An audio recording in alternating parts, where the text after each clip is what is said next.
ఓ నమో శ్రీ లక్ష్మీ వెంకటేశ్వర శ్రీ మహాగణాధిపతి నమ. ఉగ్రం వీరం మహావిష్ణుం జ్వలంతం సర్వతోముఖం నృసింహం భీషణం భద్రం మృత్యుర్నమామ్యహం.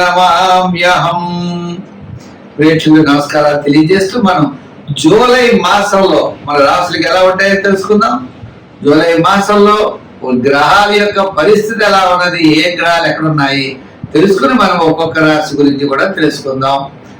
అయితే మరి జూలై మాసంలో గ్రహాలన్నీ ఎక్కడ ఉన్నాయా అంటే మిథున రాశిలోకి వచ్చేటప్పటికి గురుడు రవి మిథున రాశిలో ఉన్నారు. వృషభ రాశిలో శుక్రుడు ఉన్నాడు. మరి కర్కాటక రాశిలో బుధుడు, సింహ రాశిలో కేతువు, అంతేకాకుండా మరి కుజుడు కూడా సింహరాశిలోనే ఉన్నాడు. మరి సప్తమ స్థానమైనటువంటి కుంభ రాశిలో రాహు ఉన్నాడు. మీనరాశిలో శని. మరి చంద్రుడు 27 రోజులు 27 నక్షత్రాల్లోనూ సంచారం ఉంటుంది. కాబట్టి మనకి మన యొక్క రాశులకి జూలై నెలలో మనం ఎలా ఉంటుంది, ఏ విధమైనటువంటి సులభమైన పరిహారాలు మనం చేసుకోవచ్చు, చేసుకుంటూ ఏ విధమైనటువంటి కార్యాన్ని మనం పూర్తి చేయగలుగుతాం అని మానవుని యొక్క ప్రయత్నం. ఆ ప్రయత్నంతో పాటు దైవ బలాన్ని సంపాదించడం కోసం మనం తప్పకుండా తెలుసుకుంటాం. ఇబ్బందులు వస్తాయి అనుకున్నప్పుడు వాటిని అవాయిడ్ చేస్తాం. అనుకూలంగా ఉన్నప్పుడు కాస్త వేగంగా మన ప్రయాణాన్ని ముందుకు సాగిస్తాం. ఆ విధంగా గ్రహాలు ఎప్పుడు కూడా జ్యోతిషం అంటే కాంతిని ఇచ్చేది, మనల్ని నడిపించేది, మనం చూసుకుని నడిచేది. ఈ విధమైనటువంటి ఆలోచనతో మనం ముందుకెళ్ళాలి. తప్పనిసరిగా ముందుగా మనం మేష రాశి గురించి జూలై నెలలో ఎలా ఉందో తెలుసుకుందాం. తులారాశి. ఈ తులారాశి వారికి 6వ స్థానంలో శని, భాగ్యస్థానంలో గురుడు, మరి 10వ స్థానంలో బుధుడు. ఈ విధంగా అనుకూలమైనటువంటి ఫలితాలు ఉంటాయి. మొట్టమొదటి 15 రోజులు ఎలా ఉన్నా తర్వాత 15 రోజుల్లో చాలా అనుకూలంగా ఉన్నాయి. ఆత్మస్థైర్యం ఉంటుంది, ధైర్యం ఉంటుంది, ప్రతి పని కూడా సాహసంగా ముందుకు వెళ్ళగలుగుతారు. రాబోయే ఆపదలను గుర్తించి నివారించేటువంటి ప్రయత్నాలు చేస్తారు. ఇది అత్యద్భుతమైనటువంటి విషయం. అంటే మీ ప్లానింగ్ విధానంలో మనం ఇలా పెడితే ఈ ఇబ్బందులు ఉన్నాయి, ఇలా పెడితే ఈ ఇబ్బందులు ఉన్నాయి అనేటువంటి ఆలోచన చేసుకుంటూ ముందుకు వెళ్ళగలుగుతారు. అంచేత ఆర్థిక వ్యవహారాలు అనుకూలంగా ఉంటాయి గురుబలం వల్ల. కుటుంబ ఆర్థిక సంతానపరమైన వ్యవహారాలు గతం కంటే కొద్దిగా అనుకూలంగా ఉంటాయి. ఇంకా శాటర్న్ ప్రభావం వల్ల కూడా ఎంతటి కష్టమైన పనినైనా మీరు చేయగలుగుతారు. ఆత్మస్థైర్యం, ధైర్యం అన్నీ కూడా ఉంటాయి. చిన్న చిన్న కోపము, మరి 5వ స్థానంలో రాహు ఉండడం వల్ల కోపము, ఇరిటేషను, ఆకస్మిక నిర్ణయాలు, కొంత ఇబ్బందులు అప్పుడప్పుడు కలిగించేటువంటి పరిస్థితి కనపడుతోంది. కనపడినా వాటిని పక్కన పెట్టి విజయం వైపు ముందుకు వెళ్ళగలుగుతారు. విద్యార్థులకు మంచి అవకాశాలు ఉంటాయి. మహిళలు కూడా సమాజంలో ముందుకు దూసుకు వెళ్ళగలుగుతారు. వృత్తుల పరంగా కలిగిన వారికి కూడా డెవలప్మెంట్స్ చాలా బాగున్నాయి. ఐటీ రంగము, షేర్స్, రియల్ ఎస్టేట్, ఇలా ఇటువంటి రంగాల వారికి అందరికీ కూడా అనుకూలంగా ఉన్నాయి. మరి కుజుడు కూడా లాభస్థానంలో ఉన్నాడు. వీరికి స్థిరాస్తి వ్యవహారాలు కూడా లాభించేటువంటి పరిస్థితుల్లో కనబడుతున్నాయి. చేత మొత్తం మీద ఈ జూలై నెల వీరికి అనుకూలమైనటువంటి వాతావరణంలో ముందుకు వెళ్ళేటువంటి పరిస్థితులు ఉన్నాయి. మరి కొన్ని విషయాల్లో మాత్రం జాగ్రత్తలు తీసుకోవాల్సిన అవసరం ఉన్నది. పంచమంలో ఉన్న రాహువునకు తప్పనిసరిగా అమ్మవారి యొక్క ఆరాధన చేయాలి. శివపార్వతులు కలిగిన దేవాలయానికి వెళ్ళి ఆ యొక్క శుక్రవారం నాడు అమ్మవారికి గౌరీ పూజ చెయ్యాలి.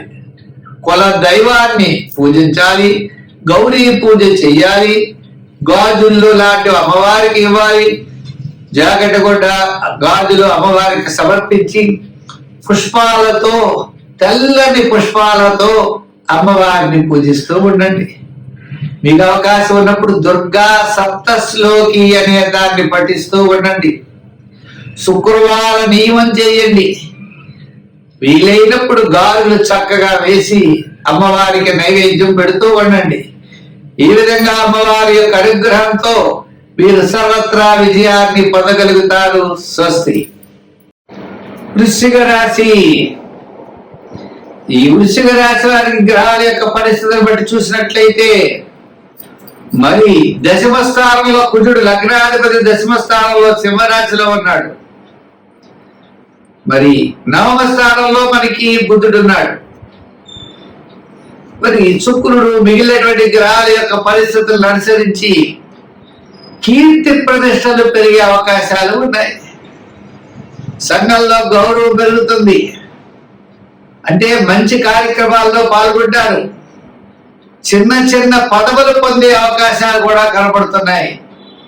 నామినేట్ పోస్టులు అంటారే, ప్రభుత్వం చేత ఏదైనా ప్రభుత్వ సంబంధమైనటువంటి పోస్టులు తీసుకునే అధికారాలు కనపడుతున్నాయి. గౌరవ మర్యాదలు పెరుగుతాయి. ఆర్థికమైన ఇబ్బందులు తగ్గుతాయి. రాజకీయ పరంగా మంచి గౌరవం పెరుగుతుంది. వృత్తుల పరంగా అన్ని వృత్తుల్లో చక్కని అవకాశాలు లభిస్తాయి.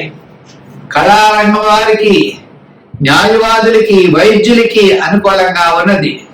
వ్యాపారపరమైన ఆర్థిక లావాదేవీల్లో కూడా ఫైనాన్స్, జనరల్, కిరాణా, మెడికల్, లోహ, యంత్ర, వాహన వీరికి చాలా అనుకూలంగా ఉంది. అంతేకాకుండా షేర్స్, ఐటీ రంగం వీరికి మరి కాస్త ప్రోత్సాహకరంగా కనబడుతోంది. మొత్తం మీద ఈ వృశ్చిక రాశి వారికి మొదటి 15 రోజుల కంటే తర్వాత 15 రోజులు చాలా బ్రహ్మాండంగా ఉన్నది. అంచేత మీరు ఎంతో ఉత్సాహంతో ముందుకు వెళ్ళొచ్చు. ప్రతి పనిని కూడా చాలా ధైర్యంగా చేయవచ్చు. అన్నింటా విజయాన్ని సాధించగలుగుతారు. ఆర్థిక వ్యవహారాల్లో మాత్రం అనుకున్నంత ధనం దాచేటువంటి పరిస్థితులు అయితే కనపడలేదు. వచ్చిన ధనం అంతా ఖర్చు అయ్యేటువంటి పరిస్థితులే కనపడుతున్నాయి. అందుచేత ఈ రాశి వారు గురుగ్రహం యొక్క ప్రీతి కోసం దక్షిణామూర్తిని బాగా పూజించాలి. రోజు దక్షిణామూర్తి యొక్క స్తోత్రాన్ని వినండి. దగ్గరలో ఉన్నటువంటి శివక్షేత్రాలను దర్శించండి. సోమవార నియమం పెట్టుకోండి. ఆ చంద్రశేఖరుణ్ణి ఆరాధించండి. ప్రతి పనిని శ్రద్ధతో చెయ్యండి. మరి సంఖ్యల్లో 4, 9 సంఖ్యలు వాడండి. రంగుల్లో ఎరుపు, గ్రీన్ కలర్స్ వాడండి. ఆరాధనలో శివారాధన చేయండి. దానాల్లో శనగలు దానం చేయండి. స్వీట్స్ దానం చేయండి. ఈ విధంగా మొలకెత్తినటువంటి శనగలను కూడా ఆవు కూడా పెడుతూ మరి గురుగ్రహం యొక్క ప్రీతి కోసం శివారాధన మానకుండా చేయండి. తద్వారా విజయాన్ని మీరు పొందగలుగుతారు. ఏప్రిల్ నెల చాలా ప్రోత్సాహకరంగా ఉంటుంది.